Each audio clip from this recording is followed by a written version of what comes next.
నమస్తే గైడ్ కార్యక్రమానికి స్వాగతం. గత 2-3 వారాలుగా మనం బ్యాంక్ ఎగ్జామ్స్ కి ఎలా ప్రిపేర్ అవ్వాలి, రీజనింగ్ ఏంటి, కరెంట్ అఫైర్స్ ఏంటి ఇత్యాది అంశాలు మనం మాట్లాడుకుంటున్నాం. ఇక ఈ రోజు క్వాంటిటేటివ్ యాప్టిట్యూడ్ గురించి మనకు తెలియజేయడానికి మనతో స్టూడియోలో ఉన్నారు. దాదాపుగా 27,000 మంది స్టూడెంట్స్ ని తీర్చిదిద్దిన ఎడ్యుకేషనిస్ట్ సిఎస్ వేప గారు మన స్టూడియోలో ఉన్నారు. వారిని అడిగి మరిన్ని వివరాలు తెలుసుకుందాం. నమస్తే సార్. నమస్తే సార్, మనం ఆల్మోస్ట్ 2-3 వీక్స్ నుంచి బ్యాంకింగ్ ఎగ్జామ్స్ గురించి మనం డిస్కస్ చేసుకుంటున్నాం. ఈరోజు ముఖ్యంగా క్వాంటిటేటివ్ యాప్టిట్యూడ్, సో అన్ని ఒక్కొక్క స్టెప్ బై స్టెప్ తర్వాత నెక్స్ట్ స్టెప్ క్వాంటిటేటివ్ యాప్టిట్యూడ్ గురించి మనం మాట్లాడుకుంటే అసలు what is called quantitative aptitude sir? మనకి బ్యాంక్ పోటీ పరీక్షలో వాళ్ళు ఇచ్చేటువంటి సబ్జెక్ట్ పేరు క్వాంటిటేటివ్ యాప్టిట్యూడ్. ఈ క్వాంటిటేటివ్ యాప్టిట్యూడ్లో మనకు వచ్చేటువంటి ప్రశ్నలు రకరకాలుగా ఉంటాయి. అవి ఒకటి న్యూమరికల్ ఎబిలిటీ, అంటే నెంబర్ బేస్డ్గా ఉంటుంది. రెండోది అర్థమెటిక్, అందరికీ తెలిసిందే, హై స్కూల్లో కూడా మనం చదువుకొని ఉంటాం. మూడోది డేటా ఇంటర్ప్రిటేషన్, నాలుగోది మెన్సురేషన్, అలాగే ఐదోది ప్రాబబిలిటీ. ఈ 5 చాప్టర్ల నుంచి మనకి ప్రశ్నలు అనేది రావడం జరుగుతుంది. సో క్యాండిడేట్ యొక్క ఎబిలిటీ అంటే బ్యాంకులో పనిచేసే వాళ్ళు ప్రతిరోజు కూడా అంకెలతోనే వాళ్ళు ఆడుకోవాలి. అంటే వాళ్ళ జీవితం ప్రతిరోజు కూడా అంకెలతో మొదలవుతుంది, అంకెలతో ఎండ్ అవుతుంది. కాబట్టి అంకెల మీద ఇష్టం అనేది ఖచ్చితంగా ఉండి తీరాలి. అలాంటి వాళ్ళకే బ్యాంక్ ఉద్యోగం అనేది బాగా సరిపోతుంది. కాబట్టి అలాంటి యాప్టిట్యూడ్ ఉందా లేదా అని చెక్ చేయడానికి వాళ్ళు పెట్టినటువంటి పేరు క్వాంటిటేటివ్ యాప్టిట్యూడ్. ఓకే, సో అంకెలు అన్నారు కాబట్టి అంటే is this related to maths or accounts sir? మనం సాధారణంగా మ్యాథ్స్ అనే చెప్తాము. ఇందులో బ్యాంకు పోటీ పరీక్షలు ఎక్కడా కూడా అకౌంటింగ్ సంబంధించినటువంటి ప్రశ్నలు ఏమీ అడగరు. అలాగే అందుకోసం కామర్స్ చదువుకున్న వాళ్ళు కూడా పెద్ద అడ్వాంటేజ్ వాళ్ళకేమీ ఇందులో ఉండదు. కేవలం బ్యాంకింగ్ నాలెడ్జ్ వరకు ఉంటుంది తప్ప లెక్కల వరకు కూడా అది ఉండదు. సో దీని క్వాంట్ అని చాలామంది ముద్దుగా పిలుచుకుంటూ ఉంటారు, షార్ట్గా క్వాంటిటేటివ్ యాప్టిట్యూడ్ని. సో ఈ క్వాంటిటేటివ్ యాప్టిట్యూడ్లో కనుక మనం జాగ్రత్తగా చూసుకుంటే ఎక్కువ మంది భయపడేది దీని గురించే.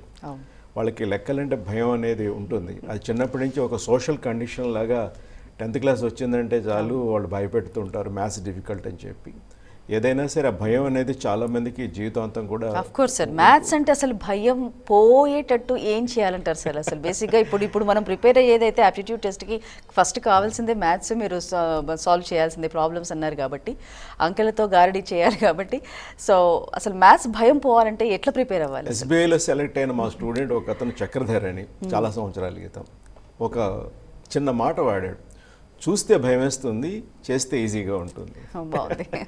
సో అలాగే ఇది చూడ్డానికి భయంకరంగా ఉన్నా, ఇంతకుముందు ఎవరు ఎన్ని మాటలు చెప్పినా సరే ఖచ్చితంగా మనం ఒక పద్ధతిలో కనుక ప్రిపేర్ అయితే మ్యాథమెటిక్స్లో 100% స్కోర్ అనేది చేయడానికి వీలు ఉంటుంది. ఓకే, అంటే ఈ సెక్షన్ బోత్ మెయిన్స్ అండ్ ప్రిలిమ్స్కి రెండు ఉంటాయా సార్? ఇది right. So prelims and mains రెండిట్లో కూడా మనకి ఈ క్వాంటిటీ యాప్టిట్యూడ్ అనేది ఉంటుంది. మెయిన్స్లో కొద్దిగా ఎక్కువ డిఫికల్టీ ప్రశ్నలు వస్తాయి, అలాగే ప్రాబబిలిటీ మీద కూడా ప్రశ్నలు అనేవి వస్తాయి. ఇందులో మనకి ఇంతకుముందు చెప్పుకున్నటువంటి numerical ability, arithmetic, data interpretation అనేది ఎక్కువ భాగం ఉంటుంది. మెన్సురేషన్ మీద 1-2 ప్రశ్నలు వస్తాయి. అలా ప్రాబబిలిటీ మీద కూడా మెయిన్స్లోనే మనకి ఎక్కువ ప్రశ్నలు అనేవి కనిపిస్తాయి. సో ప్రిపేర్ అవుతున్న వాళ్ళు, భయంగా ఉన్నవాళ్ళు వాళ్ళ ఒక పద్ధతిలో కనుక ప్రిపేర్ అవ్వాలి. పద్ధతిలో ప్రిపేర్ అవ్వాలంటే వాళ్ళు మోడల్ బేస్డ్ ప్రిపరేషన్ కన్నా కాన్సెప్ట్ బేస్డ్ ప్రిపరేషన్కి ఎక్కువ ఇంపార్టెన్స్ అనేది ఇవ్వాలి. అంటే చాలామంది ఈ మోడల్ వచ్చింది కాబట్టి ఈ మోడల్లో ప్రిపేర్ అవుదాం అనుకుంటారు, కానీ ఒక్కొక్క కాన్సెప్ట్ మీద 500 మోడల్స్ అయినా మనం ఈజీగా క్రియేట్ చేయొచ్చు. కాబట్టి ఎగ్జామినేషన్లో మనం సక్సెస్ పొందాలి అంటే కనుక కాన్సెప్ట్ని పూర్తిగా అర్థం చేసుకుంటే వాళ్ళు ఎటువంటి మోడల్ ఇచ్చినా సరే పిల్లలు ఎగ్జామ్లో సాల్వ్ చేయడానికి వీలుగా ఉంటుంది. ఓకే, బేసికలీ ఆ ఫస్ట్ ఎక్స్ప్లెనేషన్ చేసేటప్పుడు ఆ కాన్సెప్ట్స్ అనేవి కూడా వెంటనే కొంతమంది స్టూడెంట్స్ రిసీవ్ చేసుకోలేకపోతారు. సో కాన్సెప్ట్ డిటర్మినేషన్ కానీ, అంటే దాన్ని విభజించి దాన్ని చేసుకోవడంలో కానీ కొంచెం టైం టేకింగ్ అనేది తీసుకుంటూ ఉంటారు. కాబట్టి అలాంటి స్టూడెంట్స్ కొంచెం భయం పోయి చేసుకోవాలంటే ఎలా సార్? మామూలుగా ఆ భయం అనేది ప్యూర్లీ సైకలాజికల్. అంటే సబ్జెక్ట్ పరంగా మనకి maths student, non maths students అనేటువంటి ఒక డిఫరెన్స్ అనేది ఇంటర్మీడియట్ అంటే +2 స్టేజ్ నుంచి వస్తుంది. 10th క్లాస్ వరకు కూడా అందరూ కూడా మ్యాథ్స్ స్టూడెంట్స్, అందరూ సైన్స్ స్టూడెంట్సే కదా, అందరూ సోషల్ స్టడీస్ స్టూడెంట్స్. కాబట్టి ఆ డిఫరెన్స్ అనేది ఇంటర్మీడియట్లో ఉంది. కానీ ఈ ఎగ్జామ్లో ఇంటర్మీడియట్ సిలబస్ నుంచి మనకి ప్రశ్నలు ఏమీ రావు, డిగ్రీ సిలబస్ నుంచి ఏమీ రావు, 10th క్లాస్ వరకు చదువుకున్న దాని మీద వస్తుంది. ఇవాళ రేపు సిలబస్ చూస్తే ఈ అర్థమెటిక్ అనేది 8th క్లాస్లో 9th క్లాస్లోనే ఆపేస్తున్నారు. కాబట్టి ప్రతి ఒక్కళ్ళకి కూడా ఒక ఈక్వల్ లెవెల్లో గ్రౌండ్లో ఉన్నారు. కానీ వాళ్ళకి ఏంటంటే చిన్నప్పటి నుంచి ఉన్న భయం అనేది పోకుండా ఉండడం వలన వాళ్ళు ఇంకా అది భయం అని అనుకుంటూ ఉంటారు. ఈ భయం పోవాలంటే ఏం చేయాలంటే మీరు ఒక మంచి ఫ్యాకల్టీ దగ్గర నేర్చుకోవాల్సి ఉంటుంది. అలాగే ప్రతిరోజు కూడా మీరు ఏ టాపిక్ అయితే నేర్చుకుంటారో ఇందులో బేసిక్స్ ఏంటి, ఇందులో ఏ వేరియబుల్స్ ఉన్నాయి. ఫర్ ఎగ్జాంపుల్ మనకి టైం, డిస్టెన్స్, స్పీడ్ అనే కాన్సెప్ట్ ఉందనుకోండి. ఇందులో 3 వేరియబుల్స్ ఉన్నాయి. ఏ ప్రశ్న తీసుకున్నా సరే 2 వేరియబుల్స్ ఇస్తారు, ఒక వేరియబుల్ మనం కనుక్కోవాల్సి ఉంటుంది. ఇది ఒక బేసిక్ కాన్సెప్ట్ మీరు అర్థం చేసుకుంటే ఎగ్జామినేషన్లో తడబడరు. ఏమి ఇచ్చారు, మనం ఏం కనుక్కోవాలి అన్న అప్రోచ్లో మీరు వెళ్ళగలుగుతారు. అలాగే చాలామందికి ఇంకొక భయం ఏంటంటే స్టెప్స్ ఏమో మిస్ అయిపోతామేమోనని. మనం స్కూల్లో చదువుకుంటున్నప్పుడు మన టీచర్లు అందరూ కూడా ఏ ప్రాబ్లం సాల్వ్ చేసినా సరే ప్రతి స్టెప్కి ఇన్ని మార్కులు ఇచ్చుకుంటూ వచ్చారు. మీరు చాలా తెలివిగా ఒక స్టెప్ మీరు ఒమిట్ చేసి but still you got the answer అనుకోండి. అప్పుడు మీ టీచర్ ఏం చేశారు, ఆ స్టెప్ రాయినందుకు ఒక 1/4 మార్కు 1/2 మార్కు తీసేశారు. అప్పటి నుంచి మీ బ్రెయిన్కి ఒక లెసన్ వచ్చింది, ఏంటి స్టెప్పులు ఉంటే అన్ని స్టెప్పులు వాడండి అని. సో ఆ స్టెప్ వైజ్ ప్రిపరేషన్ అనేది మీ మైండ్లో ఉంది. కానీ కాంపిటేటివ్ ఎగ్జామినేషన్లో మనకి స్టెప్స్ అనేవి ఇంపార్టెంట్ కానే కాదు, ఆన్సర్ ఇంపార్టెంట్. ఎందుకంటే ఉన్న మల్టిపుల్ చాయిస్లో కరెక్ట్ ఆన్సర్ ఏది అనేది మనం నిర్ణయించుకోవాల్సి ఉంటుంది. ఆ పేపర్ దిద్దేటప్పుడు మీరు ఏ స్టెప్పులు వాడారని ఎవరు అడగరు, చూడరు కూడా. కాబట్టి మీ యొక్క ప్రిపరేషన్ అనేది స్టెప్ వైజ్ ప్రిపరేషన్ నుంచి ఆన్సర్ ఓరియంటెడ్ ప్రిపరేషన్గా మీరు ఎప్పుడైతే మార్చుకుంటారో ఖచ్చితంగా మీరు ఈ భయం నుంచి బయటపడగలుగుతారు. అలాగే తక్కువ సమయంలోనే ఎక్కువ ప్రశ్నలు ఆన్సర్ చేయగలుగుతారు. అంటే ఇప్పుడు మీరు అన్నారు కదా స్కూల్ స్టడీస్లో, అంటే మనం స్కూల్ స్టడీస్లో ఉన్నప్పుడు ఏవైతే కాన్సెప్ట్స్ ప్రిపేర్ అయ్యామో ఇప్పుడు ఈ క్వాంటిటేటివ్ ఎగ్జామ్స్కి కూడా సేమ్ అదే కాన్సెప్ట్ మనం ప్రిపేర్ అవ్వాల్సి ఉంటుంది. అంటే అలాంటి సిలబస్సే ఉంటుందంటారా సార్? ఇప్పుడు మనకి a+b² a² + b² అనేది మారదు. అలాగే సింపుల్ ఇంట్రెస్ట్ కాంపౌండ్ ఫార్ములాస్ మారవు, ఏవి మారవు. కానీ వాటి మీద ప్రశ్నలు మారుతాయి, స్టాండర్డ్ అనేది పెరుగుతుంది, వేరియేషన్ అనేది చూపిస్తారు. కాబట్టి కాన్సెప్టువల్ క్లారిటీ ఉన్నవాళ్ళు ఎలాంటి ప్రశ్నలు వచ్చినా చేయగలుగుతారు. ఓకే, ఇంకా ఈజీగా చెప్పాలంటే కనుక చాలామందికి మల్టిప్లికేషన్ టేబుల్స్ కూడా కష్టంగానే ఉంటాయి. సో కొంతమందికి ఈ మ్యాథ్స్ ఫియర్ ఎంతలా ఉంటుందంటే మొత్తం మీద మ్యాథమెటిక్స్ వదిలేసి కూడా వస్తారు చాలామంది, అంతే భయం కొద్ది అనమాట. వాళ్ళు ప్రిపరేషన్కి భయపడతారు, ఎగ్జామ్లో భయపడతారు. సో ఇలాగ మీకు భయం కనుక అంత ఎక్కువగా ఉంటే మాత్రం మీరు చాలా కృషి చేయాల్సి ఉంటుంది. ఏంటంటే మొదట మీరు చిన్న ఎడిషన్స్తో మొదలెట్టండి. అలాగే తర్వాత సబ్ట్రాక్షన్, తర్వాత మల్టిప్లికేషన్, చిన్నవి 2 డిజిట్వి సింగిల్ డిజిట్తో మొదలెట్టండి. మీకంటూ అనే కొంచెం ధైర్యం అనేది వస్తుంది. చాలామంది ఏం చేస్తారంటే భయం పోవడానికి షార్ట్ కట్స్ మీద ఆధారపడతారు. షార్ట్ కట్స్ అనేవి మనకి ఎళ్ళవేళలా కూడా పనిచేయవు. ఒక పర్టికులర్ మోడల్కి మాత్రమే ఒక పర్టికులర్ షార్ట్ కట్ అనేది వర్తిస్తుంది తప్ప అన్ని మోడల్స్కి వర్తించదు. కాబట్టి ఎప్పుడైతే మీరు షార్ట్ కట్స్ మీరు ఎక్కువగా ఆధారపడతారో మీకు బరువు అనేది పెంచుకుంటున్నారు. కానీ ఒక టీచర్ నేను మీ బరువు తగ్గించాలి. ఓకే, కాబట్టి మీకు ఇచ్చేటువంటి ఒక సలహా ఏంటంటే సాధ్యమైనంత వరకు కాన్సెప్ట్ అర్థం చేసుకున్నప్పుడు షార్ట్ కట్ అనేది మీ అంతటి మీరే దాన్ని క్రియేట్ చేసుకోగలుగుతారు. సో ప్రశ్న ఎడితిప్పి ఎలా పెట్టినా సరే దాంట్లో ఉన్నటువంటి లాజిక్ను ఉపయోగించి మీరు ఖచ్చితంగా ఆన్సర్ చేయగలుగుతారు. ఒక విషయం గుర్తుపెట్టుకోండి, మీరు బ్యాంక్ ఆఫీసర్గా సెలెక్ట్ అవ్వడానికి రాస్తున్నట్టు ఎగ్జామ్లో పేపర్ సెట్టరు మీకు క్యాలిక్యులేషన్ చేయడం వచ్చా లేదా అనేది ఆయన ఎప్పుడు అది ఆలోచించడు. ఆయనకు అది డౌట్ లేదు, మీరు క్యాలిక్యులేషన్ చేయగలరా అని నమ్మకం. కానీ మీరు లాజిక్ ఉపయోగించగలరా లేదా అన్నది ఈ టెస్టింగ్. కాబట్టి బ్యాంక్ పోటీ పరీక్షలో వచ్చే ప్రతి ప్రశ్న కూడా మన లాజిక్ను ఉపయోగించి కాన్సెప్ట్ని అర్థం చేసుకుంటే ఈజీగా ఎటువంటి క్యాలిక్యులేషన్స్ చేయకుండా పేపర్ మీద పెన్ను పెట్టకుండా ఒక్క స్టెప్తోనే మీరు ఆన్సర్ అనేది సాధించగలుగుతారు. మీరు ఎప్పుడైతే కాన్సెప్ట్ క్లారిటీ తెచ్చుకున్న తర్వాత స్టెప్స్ వేయకుండా పేపర్ యూజ్ చేయకుండా ఆన్సర్ చేయడం మొదలు పెడతారో అప్పుడు మీకు 100% ప్రిపరేషన్ అయినట్టు లెక్క. ఓకే, సో అసలు టాపిక్స్ ఏమేమి ఉంటాయి సార్ క్వాంటిటేటివ్ యాప్టిట్యూడ్లో? ఎలాంటి టాపిక్స్ వస్తాయి, అసలు ఎలా ప్రిపేర్ అవ్వాలి? న్యూమరికల్ ఎబిలిటీ మన అందరికీ తెలిసిందే. బొడ్మాస్ రూల్ ఒక్కటి నేర్చుకుంటే ఈ న్యూమరికల్ ఎబిలిటీ మొత్తం అంతా కూడా మనం సాల్వ్ చేయగలుగుతాం. ఇందులో కూడా రకరకాల పద్ధతులు ఉన్నాయి, రకరకాల వీడియోస్ వస్తున్నాయి, చాలా తప్పు వీడియోస్ కూడా వస్తున్నాయి. So stick to the basics. Okay, ఆ తర్వాత మనకి సింప్లిఫికేషన్ అనేది కూడా న్యూమరికల్ ఎబిలిటీలోనే వస్తుంది. ఒకప్పుడు క్లరికల్ ఎగ్జామ్ అంతా కూడా కేవలం సింప్లిఫికేషన్ ప్రశ్నలు మాత్రమే వచ్చేది. కానీ ఇప్పుడు కూడా అందులో చాలా అర్థమెటిక్, డేటా ఇంటర్ప్రిటేషన్ అవన్నీ కూడా మనం చూస్తున్నాం. సో సింప్లిఫికేషన్కి మీరు ప్రాక్టీస్ చేయాల్సింది ఏంటంటే మీరు నేర్చుకున్న కాన్సెప్ట్స్ మీద కొన్ని ప్రశ్నలు మీరు తయారు చేయడం అనేది నేర్చుకోండి. ఆ తయారు చేసిన వాటిని మీరు మీ ఫ్యాకల్టీకి కానీ మీ తోటి ఫ్రెండ్స్కి కానీ చూపిస్తే తద్వారా మీకు కాన్ఫిడెన్స్ అనేది వస్తుంది. ఓకే, అలా చేయకుండా మీరు ఎంతసేపు సాల్వ్ చేసుకుంటూ వెళుతుంటే, వింటూ వెళుతుంటే మీకు ఆ కాన్ఫిడెన్స్ అనేది రాదు. మీరు చెయ్యాలి, కొత్త ప్రశ్నలు క్రియేట్ చేయాలి. అది మీరు నలుగురికి కనుక డిస్ట్రిబ్యూట్ చేస్తే అప్పుడు మీలో ఉన్నటువంటి రియల్ జీనియస్ అనేది బయటకు వస్తాడు. మీకు ఎప్పుడైతే ఒక ప్రశ్న తయారు చేయడం అనేది అలవాటు అవుతుందో రేపొద్దున ఎగ్జామ్లో మీరు ప్రశ్న చూసినప్పుడు అందులో ఉన్న ట్రాప్ ఏంటో మీకు ఈజీగా అర్థమవుతుంది. ఓకే, సో అందుకోసమే మీరు ఖచ్చితంగా కొన్ని ప్రశ్నలు అనేది తయారు చేయాలి. అలాగే అర్థమెటిక్ అనేది మీకు అంతా కూడా తెలిసిందే. సో హై స్కూల్ నుంచి మనం నేర్చుకుంటూ వస్తున్నాం. కానీ ఇక్కడే మనకు ప్రత్యేకంగా నేర్చుకోవాల్సింది స్టెప్ వైజ్ కాకుండా ఆన్సర్ ఓరియంటెడ్ ప్రిపరేషన్. అలాగే మీరు ఒక ఫార్ములా బుక్ అని పెట్టుకోండి. అంటే మీకు ఎప్పుడైనా ఒక చాప్టర్ చదువుతున్నప్పుడు, ఒక ప్రాబ్లం చేస్తున్నప్పుడు ఏ ఫార్ములా అయితే వాడుతున్నారో ఆ ఫార్ములాని ఒక చిన్న పాకెట్ సైజ్ నోట్బుక్లో రాసుకుని పెట్టుకోండి. ఒక పేజీకి ఒక ఫార్ములా మాత్రమే, రైట్? 2 ఫార్ములాస్ ఇరికించొద్దు. తర్వాత ప్రతిరోజు రాత్రి మీరు పడుకునే ముందు అలాగే ఉదయం లేవంగానే ఒకసారి ఫార్ములా బుక్ని ఇలా గ్లాన్స్ చేయండి. ఒక్కొక్క పేజీ. సో మీరు క్లాస్లో విన్నప్పుడు వచ్చిన ఫార్ములాస్ ఒక్కొక్కటి అలాగే ఫ్రెండ్స్తో అయితే మాట్లాడుతున్న వాళ్ళు ఏదైనా ఒక ఫార్ములా ఇస్తే అది ఇట్లా మీకు ఆ ఫార్ములా ఎప్పుడు ఎలా వస్తే అది అలా రాయండి. అంతేగాని బుక్ తీసుకుని మొత్తం అందులోని కాపీ చేయకండి. That is not the way. So మీరు ఫార్ములాస్ అయితే ఎప్పుడైతే ఒక బుక్ రూపంలో రాస్తారో అరే ఇన్నేనా ఫార్ములాస్ ఉన్నాయి, మీకు గట్టిగా కొడితే ఒక 50-60 కన్నా ఎక్కువ ఉండవు.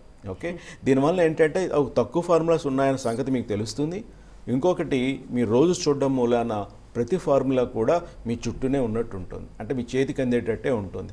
ఎగ్జామ్లో చాలామంది ఫెయిల్ అయ్యేది ఎక్కడంటే వాళ్ళకి సబ్జెక్ట్ వచ్చు, ఎదురుగుండే ప్రశ్న ఉంది. ఆ ప్రశ్నకి వాళ్ళు నేర్చుకున్నది ఆ కాన్సెప్ట్ అప్లై చేయాలన్న ఐడియా అనేది రాదు. ఆ ఐడియా రాకపోవడం మూలాన వాళ్ళు ఫెయిల్ అవుతున్నారు. కష్టపడతారు, సబ్జెక్ట్ మాస్టరీ తెచ్చుకుంటారు, కానీ ఐడియా ఆ టైంలో రాకపోతే కనుక వాళ్ళకి ఇబ్బంది అవుతుంది. సో ఎప్పుడైతే మీరు ఫార్ములా బుక్ మెయింటైన్ చేస్తారో మీకు ఐడియా రావడం అనేది చాలా ఎఫెక్టివ్గా ఉంటుంది. కాబట్టి ఈ టెక్నిక్ మీరు వాడితే మీకు మ్యాథ్స్ అంటే భయం కూడా పోతుంది, ఇంకా ఇంట్రెస్ట్ కూడా బాగా పెరుగుతుంది. రైట్, బాగా ఎక్స్ప్లెయిన్ చేశారు సార్. ఒక కాలర్ సిద్ధంగా చూద్దాం. హలో. హలో, నమస్తే అండి, మీ పేరు? నా పేరు రమేష్. రమేష్ గారు టీవీ వాల్యూమ్ తగ్గించండి, డిస్టర్బ్గా ఉంది. సార్ ఉన్నారు, మాట్లాడండి రమేష్ గారు. హలో రమేష్ గారు ఉన్నారా? అడగండి, సార్ ఉన్నారు, మీ డౌట్ అడగండి. సార్ నాకు కాంపిటేటివ్ ప్రిపేర్ అవుతున్నాను. మ్యాథ్స్ అంటే చాలా భయం సార్. మ్యాథ్స్ వల్ల నాకు చెప్పండి, మీకు భయం ఎందుకు వస్తుంది? భయం ఎక్కడ వస్తుంది సార్? నాకు మ్యాథ్స్ అంటే భయం సార్. చెయ్యాలనుకుంటున్నా కానీ ఎన్నో వీడియోస్ చూస్తున్నా యూట్యూబ్లో, కానీ నాకు అసలు మీరు వీడియో రమేష్ గారు మీరు వీడియోలు చూడడం వలన, ఎక్కువగా చదవడం వలన, వినడం వలన మీకు భయం అనేది పోదండి. మీరు ఎప్పుడైతే పేపర్ తీసుకుని ఆ ప్రశ్న సాల్వ్ చేయడం మొదలెడతారో అప్పుడు మీకు భయం పోతుంది. మీరు ప్రతిరోజు కూడా 10 కూడికలు, 10 తీసివేతలు, 10 ఎచవేతలు, 10 భాగాహారాలు ఇవి మీరు ప్రాక్టీస్ చేయండి. ఇవి చేసినప్పుడు మీకు ఒక వారం 10 రోజులు అయ్యేసరికి మెల్లిగా కాన్ఫిడెన్స్ వస్తుంది. కాన్ఫిడెన్స్ ఎప్పుడు కూడా ఎవరో ఒకటి తీసుకొచ్చి మీ జేబులో పెట్టరండి. కాన్ఫిడెన్స్ అనేది మీరు చేసేటువంటి పనుల వల్ల వస్తుంది. మీ యాక్టివిటీస్ వలన మీకు కాన్ఫిడెన్స్ అనేది లోపల నుంచి వస్తుంది. సో దానికి ఆ యాక్టివిటీస్లో మీరు ఇన్వాల్వ్ అయినప్పుడు ఖచ్చితంగా ఇంప్రూవ్మెంట్ అనేది వస్తుందండి. చూడండి, మన జీవితం అంతా కూడా నెంబర్స్తోనే ముడిపడి ఉంది. మీ ఫోన్కి ఒక నెంబర్ ఉంది, మీ ఇంటికి ఒక నెంబర్ ఉంది, మీకు 10th క్లాస్లో వచ్చిన మార్క్స్కి ఒక నెంబర్ ఉన్నాయి. సో ప్రతి చోట నెంబర్స్తో మనం దాన్ని ఇన్సెపరబుల్ రిలేషన్ అనేది మనకు ఉంటుంది. మన నెంబర్ లేకుండా మనం బతకలేం. ప్రతిరోజు కూడా మీరు డబ్బులు ఖర్చు పెడితే మనం ఎంత ఇవ్వాలి, మనకు తిరిగి ఎంత రావాలని కూడా చూస్తారు కదా. సో అక్కడ కూడా ఒక రకంగా ఒక సబ్ట్రాక్షన్ అనేది జరుగుతుంది. రైట్. మీరు డిస్కౌంట్ అడిగితే 10% ఇవ్వంటే 10% ఎంత అవుతుందో మీకు తెలుస్తుంది. మీరు ఎక్కడికైనా ట్రావెల్ చేస్తుంటే నేను 50% ట్రావెల్ చేశాను, 25% ట్రావెల్ చేశాను అని మనం చెప్తాం. ఏదైనా ఒక బండి మీద వెళ్తుంటే ఒక బండికి ఎంత కిలోమీటర్ మైలేజ్ వస్తుందంటే నా బండికి ఒక 40 కిలోమీటర్ పర్ లీటర్ వస్తుందని కేఎంపీఎల్ అని చెప్తాం. సో నెంబర్స్ ఎప్పుడు కూడా మన జీవనంతో అలా అనుగుణంగా ఉంటాయి. అవి ఖచ్చితంగా పెనవేసుకుపోయి ఉంటాయి. కాబట్టి మనం వాటి గురించి ఎందుకు భయపడాలి? మీతో ఉండేవి జీవితాంతం కూడా నెంబర్స్ అనేవి ఉంటాయి. కాబట్టి మీరు నెంబర్స్ని వ్యతిరేకించకండి, నెంబర్స్ని ప్రేమించండి. అలా ప్రేమించినప్పుడు మీకు ఈ భయం అనేది మెల్లిమెల్లిగా దూరం అయిపోతుంది. ఒక రోజులో వస్తుందని నేను చెప్పాను, కానీ మీరు ఒక్కటి అర్థం చేసుకోండి, నాకు నెంబర్స్ అంటే ఇష్టము అని మీరు రోజు చెప్పుకోండి. అలా చెప్పుకుంటూ ఉంటే మీకు తెలియకుండానే వాటి మీద అభిమానం అనేది కలుగుతుంది. ఆ తర్వాత ఇంట్రెస్ట్ అనేది మెల్లిగా పెరుగుతుంది. ఇవి పాటించండి, మీరు ఖచ్చితంగా మీకు భయం అనేది పోతుందండి. Right sir. ఇక బ్యాంక్ క్వాంటిటేటివ్ యాప్టిట్యూడ్లో అసలు షార్ట్ కట్స్ ఇంపార్టెన్స్ ఏంటి సార్, ఎలా గుర్తుపెట్టుకోవాలి? అంటే చాలామంది షార్ట్ కట్స్ కోసం వెంపర్లాడతారు ఒక రకంగా చెప్పాలండి. సో షార్ట్ కట్స్ అనేవి అవసరం లేదండి. అంత కాన్సెప్ట్ క్లారిటీ అయినప్పుడు ఒక ఫార్ములా ఉంది మనకి, PTR/100 అని సింపుల్ ఇంట్రెస్ట్ ఒక ఫార్ములా ఉంది. ఆ కాన్సెప్ట్ అర్థం చేసుకుంటే మన ఫార్ములాని కొత్తగా గుర్తుపెట్టుకోవాల్సిన అవసరం కూడా ఉండదు. ఓకే. ఒక ఫార్ములానే షార్ట్ కట్, దానికి మళ్ళీ షార్ట్ కట్ అవసరం లేదు.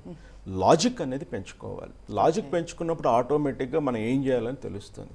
మా పిల్లలందరూ కూడా ఫార్ములా తక్కువ, ఆన్సర్లు ఎక్కువ పెడతారు.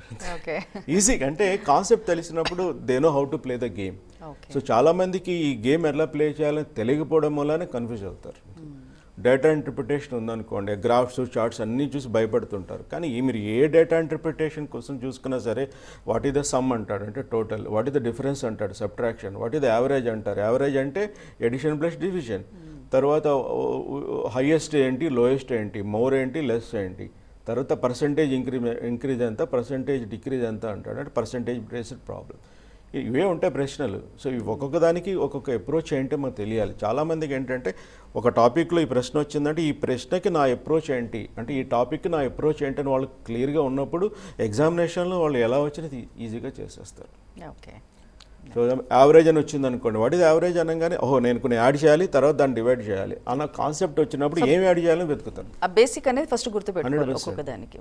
ఓకే. పర్సంటేజ్ ఉందనుకోండి, చాలా ఇంపార్టెంట్. పర్సంటేజ్లో ఏంటంటే మనకి ఒక ఫ్రాక్షన్ న్యూమరేటర్ డినామినేటర్ ఉంటుంది, ఇంటూ 100 వేయాలి. అంటే మనకు ముందు 2 వాల్యూస్ కావాలి. ఆ 2 వాల్యూస్ ఏంటి అనేది ఐడెంటిఫై చేయడమే యువర్ విజ్డమ్. తర్వాత అందులో ఏ వాల్యూ న్యూమరేటర్కి వెళ్ళాలి, ఏ వాల్యూ డినామినేటర్కి వెళ్ళాలి అనేది తెలుసుకోవాలి. ఓకే. కనీసం ఒకటి తెలిసినా చాలు, రెండోది ఆటోమేటిక్గా వస్తుంది. సో పర్సెంట్ అంటే ఇలా ప్రతి కాన్సెప్ట్ కూడా ఎక్కడ ట్రాప్ ఉంటుంది, ఎక్కడ వాళ్ళు కేర్ తీసుకోవాలన్నది నేర్చుకున్నప్పుడు డెఫినెట్గా they will enjoy. Okay. Right sir, ఇంకో కాల్ చూద్దాము. హలో. Hello madam. నమస్తే అండి, మీ పేరు? శ్రీరాములు, హైదరాబాద్. మాట్లాడండి సార్తో. సార్ సార్ నమస్కారం సార్. నమస్తే, చెప్పండి. ఇక్కడ మనకి బ్యాంకింగ్ కి మనకి హైదరాబాద్ ఏమైనా ఇంపార్టెంట్ కోచింగ్ సెంటర్స్ ఉంటే పేర్లు చెప్పండి. ఏమైనా బుక్స్ కనుక ఉన్నాయా వాటికి, మెటీరియల్ బయట అది చెప్పండి సార్. మెయిన్ ఇంపార్టెంట్ మెటీరియల్ బయట దొరికేది, లేకపోతే బ్యాంకింగ్ కోచింగ్ సెంటర్స్ చెప్పేది. అందరూ ఎక్కువగా ఫాలో అయ్యే పుస్తకాలు మీకు మార్కెట్లో చాలా ఉన్నాయండి. ఆర్ఎస్ అగర్వాల్ పుస్తకం కూడా మీరు చాలా స్టాండర్డ్గానే ఉంటుంది, మీరు దాంతో మొదలెట్టండి. ఒక పుస్తకం పూర్తిగా మీరు చదివి జీర్ణం చేసుకున్న తర్వాత మిగతా పుస్తకాలకు వెళ్ళండి. ఓకే, అన్ని పుస్తకాలు దొరికేవన్నీ కూడా మీరు చదవాల్సిన అవసరం కూడా లేదు. అండ్ కోచింగ్ ఇన్స్టిట్యూట్ గురించి అయితే మేము ప్రత్యేకంగా ఏమీ చెప్పలేము. So you please enquire from your known people. Okay. So యావరేజ్గా అసలు ఎంత పర్సెంటేజ్ మార్క్స్ రావాలి సార్? అంటే మనం నార్త్ ఇండియా నుంచి సౌత్ ఇండియా మొత్తం ఇండియా మొత్తం కూడా చూసుకుంటే స్టూడెంట్స్ ఒక ఇంటెలిజెన్స్ లెవెల్స్ పెరుగుతున్నాయి. ఓకే. సో వాళ్ళు ఎటువంటి ప్రశ్న ఇచ్చినా సాల్వ్ చేసేటువంటి స్థితిలో ఉంటున్నారు, రీజనింగ్ అండ్ క్వాంటిటేటివ్ రెండింటికి కూడా. కాబట్టి స్టాండర్డ్ అనేది ఈ రెండిట్లో బాగా పెరుగుతోంది, కరెంట్ అఫైర్స్లో తగ్గుతోంది. ఇవి ట్రెండ్. ఎందుకంటే వాళ్ళకి ఎక్స్పోజర్ అనేది లేకపోవడం వల్ల కామన్ కరెంట్ అఫైర్స్లో తక్కువ చూపిస్తున్నారు. కానీ ఇక్కడ చాలామంది కృషితో వాళ్ళు సాల్వ్ చేయాలన్న దాంతో ఎక్కువ టైం స్పెండ్ చేస్తున్నారు, తద్వారా వాళ్ళకి 100% స్కోర్ చేస్తున్న వాళ్ళు చాలామంది ఉన్నారు. ఓకే. సో ఇంపార్టెన్స్ ఎక్కువ, ఇప్పుడు మీరు అన్నట్టు దాని మీద అవగాహన తగ్గినప్పటికీ కూడా కరెంట్ అఫైర్స్ మీద దేని మీద ఎక్కువ ఇంపార్టెన్స్ ఇవ్వాలంటారు? అన్నీ ఈక్వల్లే. ఇది బ్యాలెన్స్డ్ ప్రిపరేషన్, బ్యాలెన్స్డ్ పెర్ఫార్మెన్స్ అనేది ఫైనల్గా ఇచ్చేటువంటి స్లోగన్. ఓకే. సో ఏ ఒక్క దాని మీద ఎక్కువ పెట్టకండి, ఏ ఒక్క దాని మీద తక్కువ పెట్టకండి. అంటే అన్నీ ఇంపార్టెంటే. ఓకే. సో ఎక్కువ అని చెప్పి ఇష్టం అని చెప్పి ఎక్కువ చదవద్దు, కష్టం అని చెప్పి కూడా ఎక్కువ చదవద్దు, అన్నీ కూడా బ్యాలెన్స్డ్ ప్రిపరేషన్. ఇంటర్వ్యూస్లో జనరల్గా అసలు వెళ్ళగానే అసలు ఎలాంటి క్వశ్చన్స్ అడుగుతారు సార్ అసలు? Interview is more like A personality test అండి, నాలెడ్జ్ టెస్ట్ అయితే కాదు.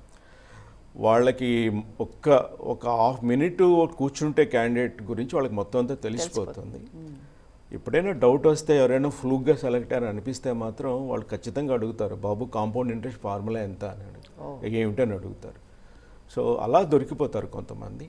అదర్వైజ్ పర్సనాలిటీ టెస్ట్ వాళ్ళ యొక్క మెచ్యూరిటీ లెవెల్ ఎట్లా ఉంది, రేపొద్దున ఈ క్యాండిడేట్ తీసుకెళ్ళి ఆఫీసర్ సీట్లో కూర్చోబెడితే ఆ మెచ్యూరిటీ డిస్ప్లే చేయగలడా లేదా, రెస్పాన్సిబిలిటీ తీసుకోగలడా లేదా అన్నదే ప్రధానంగా చూస్తారు. లాంగ్వేజ్ అనేది పెద్ద ఇంపార్టెంట్ ఏమీ కాదు, వాళ్ళ యొక్క మెంటల్ మేకప్ ఎట్లా ఉంది అది ఇంపార్టెంట్. ఓకే. సో ఇప్పుడు ఈ వర్బల్ ఈ నాన్ వర్బల్ రీజనింగ్ కూడా ఎలా ప్రిపేర్ అవ్వాలి సార్ అసలు? మనకి వెర్బల్ నాన్ వెర్బల్ అనేది బ్యాంకులు ఇప్పుడు అడగటం లేదు. సో ఒక రకంగా 12 ఏళ్ళు అవుతుంది తీసేశారు. ఒకప్పుడు క్లరికల్ ఎగ్జామ్ అంటే ఓన్లీ నాన్ వెర్బల్ క్వశ్చన్సే ఉండే రీజనింగ్లో. ఇంకా వెర్బల్లో మనం ఆల్రెడీ ఇంత ముందు క్లాస్లో మనం చెప్పుకున్నట్టు ఇక్కడ మనకి జనరల్ రీజనింగ్ ఉంటుంది, అనలిటికల్ రీజనింగ్ ఉంటుంది, లాజికల్ రీజనింగ్ కూడా ఉంటుంది. ఇట్లా సో జనరల్ రీజనింగ్ ఇవన్నీ కూడా ప్రాక్టీస్ చేయాలి, అంటే ఆలోచించడం అనేది మొదలు పెట్టాలి. రీజనింగ్ యొక్క ముఖ్యమైనది ఏంటంటే ఆలోచించాలి. ఇది ఒక అకాడమిక్ సబ్జెక్ట్లో ఎప్పుడు కూడా బ్యాంక్ ఎగ్జామ్కి వెళ్ళే వాళ్ళు ఎవరు కూడా ఏ సబ్జెక్ట్ని కూడా అకాడమిక్ ఎగ్జామ్గా తీసుకోకూడదు. ఇది వాళ్ళు they are applying their knowledge in a practical situation. అట్లా ఇంగ్లీష్లో కూడా అలాగే ఉంటుంది. సో రీజనింగ్లో ఆలోచించగలడం వస్తే ఎలాంటిదైనా వస్తుంది.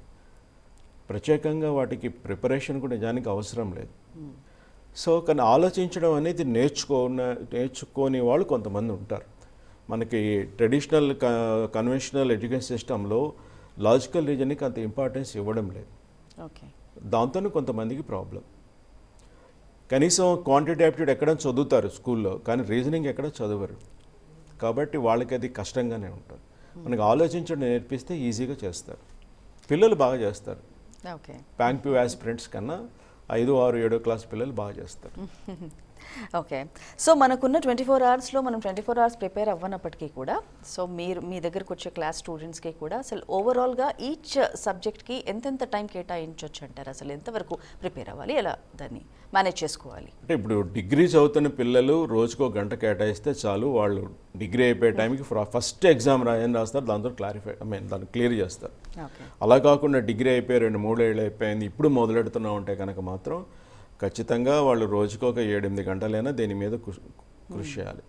సో నేర్చుకునేటప్పుడు ఏంటంటే ఏదో ఒక టాపిక్ మనకి ఎగ్జాంపుల్ టైమ్ అండ్ వర్క్ అనే ఒక టాపిక్ ఉందనుకోండి క్వాంటిటీ యాప్టిట్యూడ్లో, ఆ కాన్సెప్ట్ ఏంటి నేర్చుకుని ఆ కాన్సెప్ట్ వచ్చే ప్రశ్నలన్నిటి కూడా ఒక సుమారు 100-200 ప్రశ్నలైనా ఎన్ని వీలైతే అన్ని. అంటే నేర్చుకునేటప్పుడు చాలా ఆకలితో ఉండాలి, సబ్జెక్ట్ మీద ఆకలితో ఉండాలి, నాకు ఇంకా కావాలన్నట్టు. ఒక 200 ప్రశ్నలు మీరు సాల్వ్ చేసినప్పుడు ఆ టాపిక్ మీద you will become the king of that particular topic. అట్లా ప్రతి టాపిక్ నేర్చుకోండి. ఈ నేర్చుకోవడం అవుతున్న తర్వాత ప్రతిరోజు కూడా ప్రతి టాపిక్ మీద కూడా మీరు ప్రిపేర్ అవ్వడం మాత్రం మర్చిపోకండి, ఎందుకంటే మనం నేర్చుకునేది చాలామంది మర్చిపోతారు. సో ప్రతిరోజు ప్రతి టాపిక్ మీరు సాల్వ్ చేస్తుంటే ఒక 5 ప్రశ్నలు 10 ప్రశ్నలు చేస్తూ ఉంటే మీకు గ్రిప్ అనేది ఉంటుంది. లేదంటే ఆ గ్రిప్ అనేది మెల్లిగా పోతుంది, మీకు తెలియకుండానే పోతుంది. ఎగ్జామినేషన్లో మనకి అన్ని సబ్జెక్టులు ఒకే రోజు కదా, మొత్తం ప్రిలిమ్స్ తీసుకుంటే ఒక గంటలో మనం 100 ప్రశ్నలు ఆన్సర్ చేయాలి. క్యూఏ, టీఆర్, రీజనింగ్ ఇంగ్లీష్ 3 టక జంప్ చేసుకుంటూ వెళ్ళిపోవాలి. అంటే ఫాస్ట్ థింకింగ్ అనేది మన బ్రెయిన్కి అలవాటు చేయాలంటే ప్రతిరోజు కూడా అన్ని సబ్జెక్టులు ప్రిపేర్ కావాలి. సో ఇలా చేస్తుంటే కనుక వాళ్ళకి కాన్ఫిడెన్స్ వస్తుంది, సక్సెస్ కూడా వస్తుంది. సో ఇయర్ వేస్ట్ కావద్దు అండ్ ఫస్ట్ అటెంప్ట్లోనే నాకు అయిపోవాలి అనుకునే క్యూరియాసిటీ ఉన్న స్టూడెంట్స్కి ఏం చెప్తారు సార్? అంటే ఫస్టే అసలు దాన్ని ఎలా టైం మేనేజ్మెంట్ అనేది ఎలా ప్లాన్ చేసుకోవాలి? మనకి time management preparation, time management in the examination 2 రకాలు. ప్రిపరేషన్ మాత్రం ఇందాక చెప్పినట్టు డిగ్రీ చదువుతున్న పిల్లలు అయితే రోజుకు 1 గంట ఎక్స్క్లూజివ్గా 1 గంట ప్రిపరేషన్. ఓకే. గంట చాలా తక్కువ టైము మన రోజుతో కంపేర్ చేసుకుంటే, కానీ వీళ్ళు కన్సిస్టెంట్గా ప్రిపేర్ అయితే కనుక అది వండర్ఫుల్ రిజల్ట్ అనేది ఫైనల్గా ఇస్తుంది. వాళ్ళు కూడా ఒక ఆశ్చర్యపోతారు, ఆల్రెడీ నాకు ఇంత కమాండ్ ఉందని అనుకుంటారు. ఎందుకంటే ఎంతోమంది చూసాం, తయారు చేసాం కాబట్టి సక్సెస్ఫుల్ స్టూడెంట్స్ని మేము చెప్పగలుగుతున్నాం. అలా కాకుండా ఇక్కడ విడిగా ప్రిపేర్ అవుతుంటే కనుక వాళ్ళు ఉన్న 8 గంటలని కూడా కనీసం 2 గంటల కింద వాళ్ళు కేటాయించుకుంటే వాళ్ళకి సరిపోతుంది. ఓకే, 8 అవర్స్ మినిమం చేయాలి. అట్లాగే ఎవరైనా జాబ్ చేస్తుంటే కనుక వాళ్ళకి ఎప్పుడు వీలైతే అప్పుడు, అంటే ఒక నిమిషం టైం దొరికింది అనుకోండి, ఆ నిమిషంలో ఒక 2 ప్రాబ్లమ్స్ సాల్వ్ చేయడానికి ప్రయత్నించాలి. అట్లా ప్రతి నిమిషాన్ని కూడా ఆప్టిమమ్గా యూటిలైజ్ చేసుకుంటే their preparation is going to be wonderful. But నా సర్వేలో, నా దగ్గర చదువుకున్న పిల్లల్లో నేను గమనించింది ఏంటంటే, సక్సెస్ పొందిన వాళ్ళు ఎక్కువ మంది ఉద్యోగం చేస్తున్న వాళ్ళే. ఖాళీగా కూర్చున్న వాళ్ళైతే మైండ్ మేనేజ్మెంట్ అనేది చాలా ఇంపార్టెంట్, అక్కడ ఫెయిల్ అయిపోతారు వాళ్ళు. ఉద్యోగం చేస్తున్న వాళ్ళకి టైం కన్స్టెంట్ ఉంటుంది కాబట్టి 2 గంటలను చదువుకోవాలి, 3 గంటలు చదువుకోవాలి, బస్సులో వెళ్తూ చదువుకోవాలని వాళ్ళ జీకే పాయింట్స్ అన్నీ కూడా రికార్డ్ చేసుకుని వింటూ ఉంటారు. పాటలు వినడం కన్నా జీకే నోట్స్ వినడం బెటర్ కదా. ఇట్లా బోల్డ్ అండ్ టిప్స్ మనం ఇవ్వగలుగుతాం. కరెక్ట్, మీరు అన్నది కరెక్టే. బట్ మనం జనరల్గా మీరు అన్నట్టు జాబ్ చేసేవాళ్ళు కూడా మనం అఫ్కోర్స్ గవర్నమెంట్ జాబ్ కోసం ప్రిపేర్ అయ్యేవాళ్ళు ఈలోపు ప్రైవేట్ జాబ్ కోసం ట్రై చేస్తూ ఉంటారు. సో సబ్కాన్షియస్ మైండ్లో అయితే నేను ప్రిపేర్ అవ్వలేనేమో, నేను చేయలేనేమో అనేదో మైండ్లో తెలుస్తూ ఉంటుంది. సో మీరు అన్నట్టు ఆ టైం ఎప్పుడు దొరికితే అప్పుడు దాన్ని మనం మేనేజ్ చేసుకోవచ్చు అంటారు. బ్యాంక్ పరీక్షల్లో కావాల్సింది అంటే ఆ పోరాట స్ఫూర్తి కావాలి, ఫైటింగ్ నేచర్ ఉండాలి. తర్వాత ఇక్కడ నాలెడ్జ్ బేస్డ్ ఎగ్జామ్స్ కాదు కాబట్టి మీకు యాక్యురసీతో పాటు స్పీడ్ అనేది చాలా ఇంపార్టెంట్. ఆ స్పీడ్ రావాలంటే కన్సిస్టెన్సీ ఇన్ ప్రాక్టీస్. ఎప్పుడైతే నాకు ఈ చాప్టర్ వచ్చింది, నేను ఆల్రెడీ నేర్చుకున్నాను అని వదిలేస్తారో వాళ్ళకి తెలియకుండానే గ్రిప్ అనేది. మీ పెన్ ఇస్తారు ఒకసారి. సో ఇది ఒక సబ్జెక్ట్ అనుకుందాం. ఓకే, మీరు కష్టపడి నేర్చుకుంటున్నారు, మెల్లిగా గ్రిప్ వచ్చింది. ఆ గ్రిప్ రంగానే అమ్మాయి ఐఎమ్ ద కింగ్ అనుకుంటాడు. కానీ ప్రాక్టీస్ వదిలేయంగానే మీకు తెలియకుండానే అది మెల్లిగా డ్రాప్ అయిపోతుంది. కానీ మీరు you will be in the illusion, నాకు ఇంకా కమాండ్ ఉంది అనుకుంటారు. ఎప్పుడైతే ఎగ్జామ్ రాస్తారో అప్పుడు తెలుస్తుంది కమాండ్ లేదు అని చెప్పి. కాబట్టి మీరు రోజు ప్రాక్టీస్ చేశారనుకోండి, ఈ గ్రిప్ అనేది గట్టిగా అవుతుంది. So you will have firm grip on your subject. ఎగ్జామ్లో పనికొచ్చేటువంటి గ్రిప్ మీకు అప్పుడు తెలుస్తుంది. కాబట్టి కన్సిస్టెన్సీ ఇన్ ప్రిపరేషన్ అన్నది చాలా చాలా అవసరం. Okay, that is the main discipline. Okay, thank you sir. So ఒక కాల్ సిద్ధంగా ఉన్నారు, చూద్దాము. హలో హలో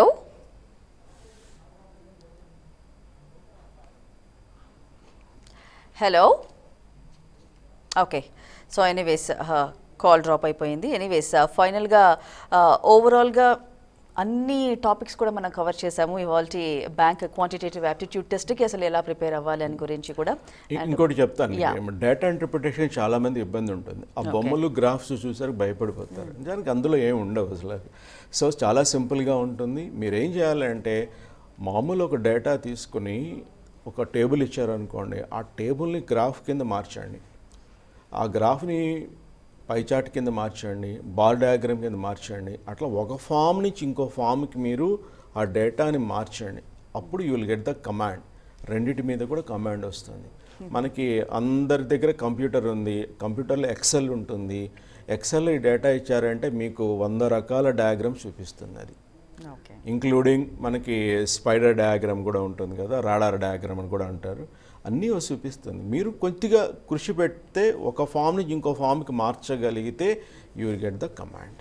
ఓకే, ఇందులో భ్రమరహస్యం ఏం లేదు, right? Just you need to approach properly, that's it. Okay sir, call చూద్దాము. హలో హలో అమ్మ, చెప్పండి మీ పేరు. మాట్లాడండి సార్, ఉన్నారు, మాట్లాడండి. హలో చెప్పండి అమ్మా. మీరు టీవీ చూడొద్దు, క్వశ్చన్ అడగండి. Good evening sir. Good evening, చెప్పండి అమ్మా మీ ప్రశ్న. Improving skills